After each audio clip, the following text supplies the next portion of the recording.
ਸਤਿ ਸ਼੍ਰੀ ਅਕਾਲ ਵੀਰ ਜੀ। ਮੇਰੇ ਫੋਰ ਟਰੈਕਟਰ 3600 ਆਊਗਾ 1992 ਮਾਡਲ। ਰੇਟ ਹੈਗਾ ਜੀ 2,15,000। Area Raiya Beas, district Amritsar. Phone number 6287379416। ਸਾਰਾ ਕੰਮ ਹੋਇਆ ਟਰੈਕਟਰ ਆਈਡੀਆ ਹੀ ਹੋਇਆ। ਪੰਪ 50 ਪਾਵਰ ਟਰੈਕਟਰ ਆ। ਨਿਊ ਬੈਟਰੀ ਆ। ਪੈਰ ਦੀ ਰੇਸ ਲੱਗੀ ਆ।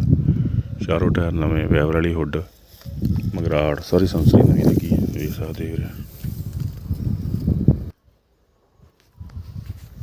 ਮੱਛੀ ਹੁੱਕ ਲੱਗੀ ਹੈ, ਨਵੀਂ ਹੁੱਕ ਆ। ਲਿੰਕਾਂ ਨਵੀਆਂ, ਮਗਰਾੜ ਨਵੇਂ, ਟਾਇਰ ਨਵੇਂ, ਸੀਟ ਨਵੀਂ, ਸਾਰਾ ਸਮਾਨ ਨਵਾਂ ਲਾਇਆ ਵੀਰ। ਕੋਈ ਚੀਜ਼ ਪੁਰਾਣੀ ਨਹੀਂ ਲਾਈ। ਚੈੱਕ ਕਰ ਸਕਦੇ ਆਪਣਾ ਮਿਸਤਰੀ ਨਾਲ ਲੈ ਕੇ। ਟੂਲ ਬਾਕਸ ਲੱਗਾ। ਰੇਟ ਹੈਗਾ 2,15,000। 92 model. Area Raiya Beas, district Amritsar. Phone number 6287379416।